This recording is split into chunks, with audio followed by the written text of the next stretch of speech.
নমস্কার, আমি মৌমিতা। আমার নতুন একটি ছোট্ট ভিডিওতে আপনাদেরকে স্বাগত। এই দিনটি ছিল 31শে আগস্ট, মানে ওই যে রাধা অষ্টমীর দিন। আর আমাদের বাড়িতে যে বাট ঠাকুরের পুজো ছিল ঠিক তার পরের দিন। এই যে আমি কিন্তু সকাল সকাল উঠে গেছিলাম রাধা অষ্টমীর দিন। আর দেখো এখন ঠাকুরকে পুজো দিয়ে নিচ্ছিলাম।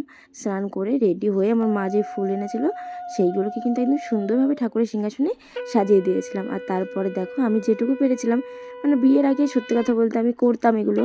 আগে বিয়ের আগে আমি খিচুড়ি তরকারি সমস্ত কিছু রান্না করে দিতাম ঠাকুরকে ভোগ, কিন্তু এই বছর আর আমার দ্বারা সম্ভব হলো না। তাই দেখো নিজের সাধ্য মতো যেটুকু পেরেছি সেটুকু দিয়ে করার চেষ্টা করেছিলাম। মানে ওই একটু ফল একটু মিষ্টি এনেছিলাম। আর দেখো তারপর ঠাকুরের একদম আরতি করে আমি কিন্তু পুজোটাকে আজকে কমপ্লিট করে নিলাম। এই যে আমার পুজো এখন কমপ্লিট। এখন চলো প্রসাদ তুলে নিয়েছি, ঠাকুরকে একবার দর্শন করে নাও। তো এখন দেখো আমার কিন্তু এই যে পুজো দেওয়া কমপ্লিট। আর এখন দেখো ভোগটাও তুলে নিয়েছিলাম। তো চলো এখন সকলকে দিয়ে নিই। আর ভোগ দর্শনে কিন্তু দুর্ভোগ কাটে। এই দেখো এখন আমার কিন্তু প্রসাদ তোলা কমপ্লিট। এখন চলো সবাইকে একটু প্রসাদটা দিয়ে নিই। আমাদেরকে মিষ্টি খাওয়ায়নি, এই যে 5 টাকা দিয়ে এইসব কুরকুরে মুখে খাওয়াচ্ছে। 5 টাকা দিয়ে সন্তুষ্ট করছে, তোমার সন্তুষ্ট হয় 5 টাকায়। কিছু বলবি আমার জন্য? তো বিরিয়ানি খাওয়াতিস ভিডিও করছে। আচ্ছা এই ভিডিও তার প্রমাণ কিনতে পাবে, যে ও হবার সময় দম্মাকে 5 টাকা দিয়ে কাজ করে দিচ্ছিল। ও তার ওখানে যাবে, তাহলে নিয়ে আসিস বিরিয়ানি। মুখটা শুকায় গেল গো। আয় আয় হায় রে।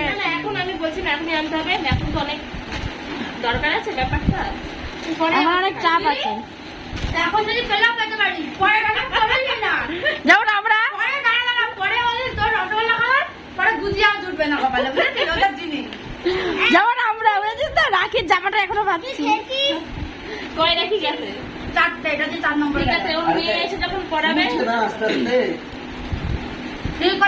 আমি চাইলে কিন্তু বন্ধু তুই রিভেঞ্জ গুলো নিবি। বুনু যখন তোমার রাখি বাড়াবে বলবি বুনু হঠাৎ দিয়া আছে 5 বছর পরে জামাটা আসবে, ও ওইটা আলাদা হয়ে গেল।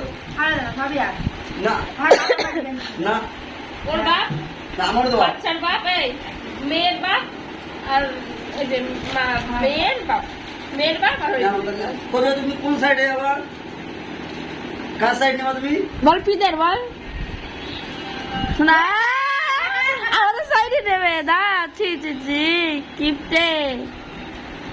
তো যাই হোক, দেখতে পেলে যে আমার কিন্তু দাদা এসেছিলো। তো তারপর দেখো আমি একদম রেডি হয়ে গিয়েছিলাম। আর শুধু আমি না, আমাদের বাড়ির সবাই, এমনকি আমার বড় এসেছিলো ওখান থেকে, আমার শ্বশুরবাড়ির থেকে। যাই হোক এখন কিন্তু রেডি হয়ে আমরা নিমন্ত্রণ বাড়িতে খেয়ে দিয়ে আমি কিন্তু এখন বাড়িতেও চলে এসেছিলাম।